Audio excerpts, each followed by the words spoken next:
নমস্কার বন্ধুরা, welcome to Rupa's food story চ্যানেলে। আজকে বানাবো দারুণ স্বাদের এক নতুনত্ব রেসিপি, যেটা দেখলেই নাকি তোমাদের জিভে জল চলে আসবে এবং খেতেও দুর্দান্ত স্বাদের হবে।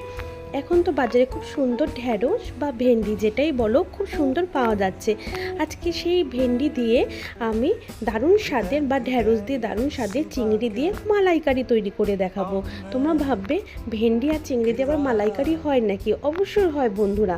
আমি আজকে তোমাদের কাছে এক নতুন রেসিপি নিয়ে হাজির হয়ে গেছি। তোমাদের এই ঢ্যাঁড়স আর চিংড়ি দিয়ে দারুণ স্বাদের এক মালাইকারি রেসিপি করে আমি তোমাদের দেখাবো। চলো ঝটপট দেখে নাও রেসিপিটি। এখানে আমি ভালো করে ঢ্যাঁড়সগুলোকে সুন্দর করে পরিষ্কার করে নিয়েছি। তারপরে দেখো মাঝখান থেকে একটু কাট লাগিয়ে নিয়েছি, যাতে এর সমস্ত যে ইটা করবো গ্রেভিটা এর মধ্যে ঢুকে যাবে, এর জন্য এই মাঝখান থেকে কাট করে নিয়েছি একটু। আর এখানে নিয়ে নিয়েছি চিংড়ি মাছ।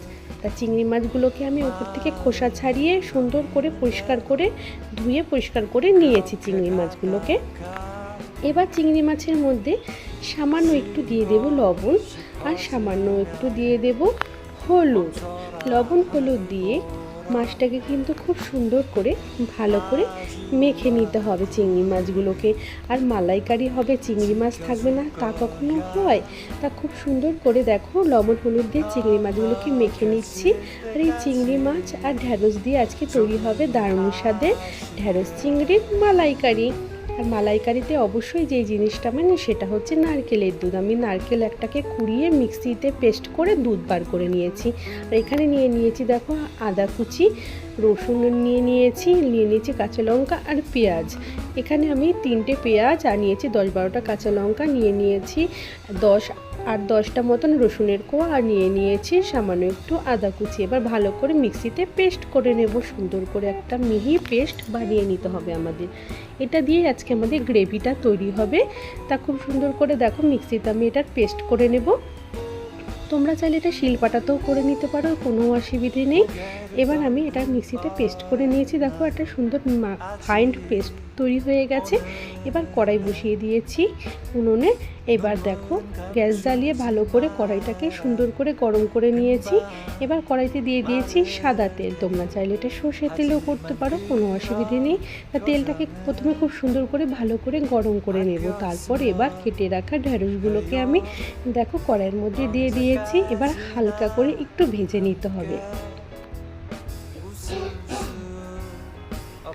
এবার দেখো ঢ্যাঁড়সগুলোকে সুন্দর করে নেড়ে চেড়ে একটু হালকা করে আমি ঢ্যাঁড়সগুলোকে সুন্দর করে ভেজে নেব 4 থেকে 5 মিনিটের জন্য।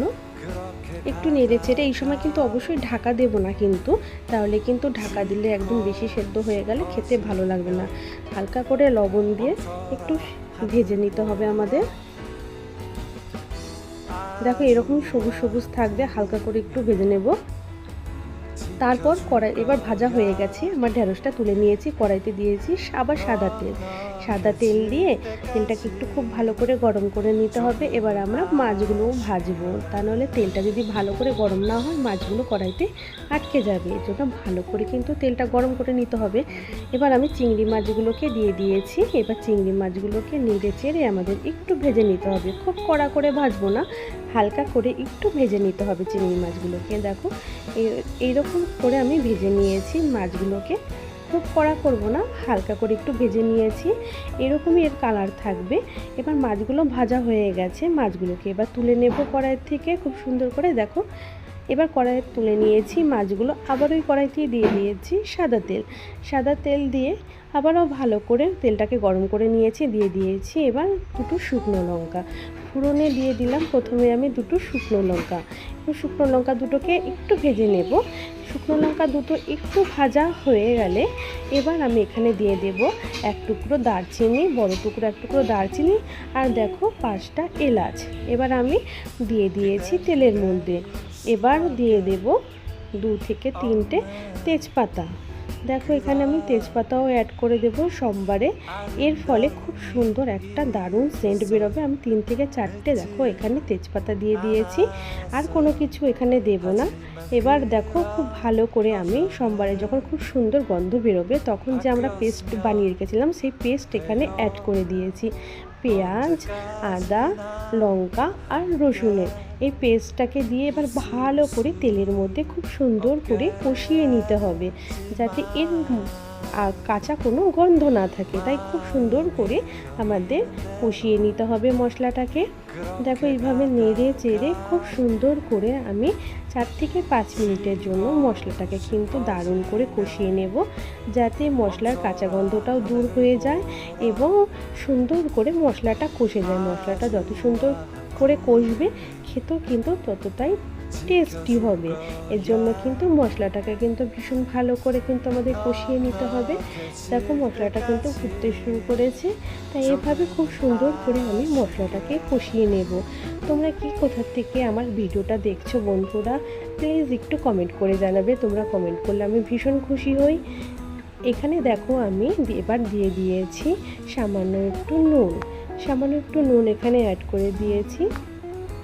আর দিয়ে দেব আমি এখানে একটু কাশ্মীরি লাল লঙ্কার গুঁড়ো। এখানে কিন্তু আজকে রান্নায় আমি আর এক্সট্রা করে হলুদ ব্যবহার করব না, কারণ মাছ ভাজার সময় আমরা যে হলুদ ব্যবহার করেছি ওই মাছের গায়ে কিন্তু হলুদের রঙটা আছে, এর জন্য এক্সট্রা করে আর হলুদ আমি অ্যাড করব না।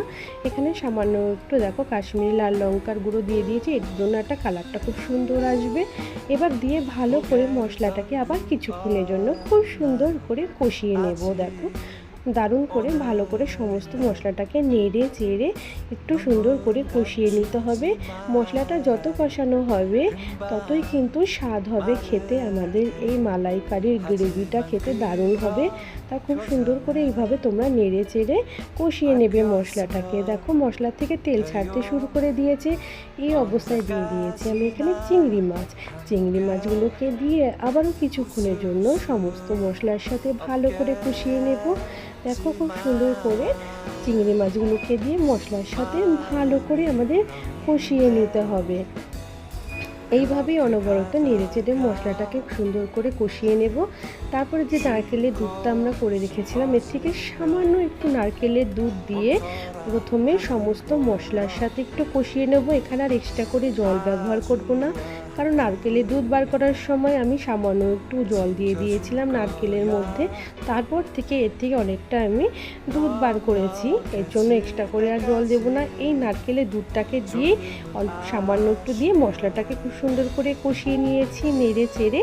আর এক্সট্রা করে কোনো জল লাগবে না, এই নারকেলের দুধ দিয়ে আজকে রান্নাটা হয়ে যাবে। দেখো সুন্দর মশলার থেকে তেল ছাড়তে শুরু করেছে, তার মানে মশলা কষানো আমাদের রেডি হয়ে গেছে। এবার আমি সমস্ত নারকেলের দুধটা এখানে অ্যাড করে দিয়েছি। এবার অ্যাড করে দিয়ে সমস্ত মশলার সাথে নারকেলের দুধটাকে ভালো করে নেড়ে চেড়ে সুন্দর করে আমাদের মিশিয়ে নিতে হবে। দেখো আস্তে আস্তে রঙটাও কত সুন্দর হচ্ছে। আর মালাইকারি কিন্তু খেতে কিন্তু দারুণ লাগে, সে চিংড়ির মালাইকারি হোক শুধু আর এই ঢ্যাঁড়স ভেন্ডির মালাইকারি হোক না কেন, তোমরা কিন্তু এই নতুন রেসিপিটা বন্ধুরা অবশ্যই বাড়িতে ট্রাই করবে। কিন্তু তোমাদের কাছে আমার রিকোয়েস্ট রইল। দেখো খুব সুন্দর করে এবার আমাদের গ্রেভিটা ফুটে উঠেছে। এবার গ্রেভিটা দারুণ করে একটু ফুটলে পরে আমরা এখানে ঢ্যাঁড়সগুলোকে অ্যাড করব। আগেই অ্যাড করব না, গ্রেভিটাকে আগে একটু ভালো করে ফুটিয়ে নিতে হবে। এবার গ্রেভিটা যখন খুব ভালো করে ফুটে উঠেছে তারপরে আমি এখানে ভেজে রাখা ঢ্যাঁড়সগুলোকে অ্যাড করে দিয়েছি। দেখো সমস্ত গ্রেভির সাথে এই ঢ্যাঁড়স বা ভেন্ডিগুলোকে আমি দারুণ করে মিশিয়ে নেব। কেউ কিন্তু এটাকে ঢ্যাঁড়সই বলে, কেউ কিন্তু আবার ভেন্ডিও বলে। তোমরা যেটাই বলো না কেন খেতে কিন্তু দারুণ হবে বন্ধুরা, নাম যেটাই হোক না কেন খেতে কিন্তু খুব দারুণ হবে। এবার দেখো খুব সুন্দর করে আমি গ্রেভির সাথে মিশিয়ে নিয়েছি।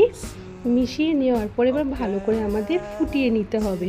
দেখো খুব সুন্দর করে ফুটছে আস্তে আস্তে, কিন্তু রংটাও কিন্তু দারুণ আসছে। দেখো দেখেই জিভে জল চলে আসছে, এতটাই লোভনীয়, খুব সুন্দর বন্ধুরা। দেখো কত সুন্দর কালার হচ্ছে।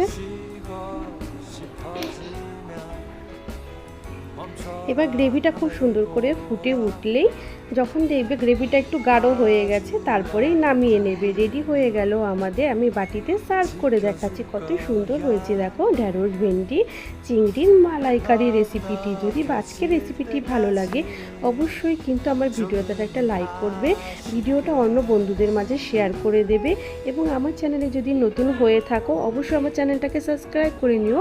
পাশে থাকা বেল আইকনটাও প্রেস করে দিও, যাতে নতুন নতুন ভিডিও সবার আগে তোমাদের কাছে পৌঁছে যায়। আবারও কোনো নতুন ভিডিও নিয়ে আমি তোমাদের সামনে হাজির হয়ে যাব। তোমরা কিন্তু সবাই খুব ভালো থেকো এবং সুস্থ থেকো এবং আমার সাথে থেকো এবং আমার পাশে থেকো। এরকমই নিত্য নতুন রেসিপি নিয়ে আমি তোমাদের সামনে হাজির হয়ে যাব। তোমরা পাশে না থাকলে কিন্তু আমার কোনো দিনই এগোতে পারবো না। অবশ্যই পাশে থেকো। বাই।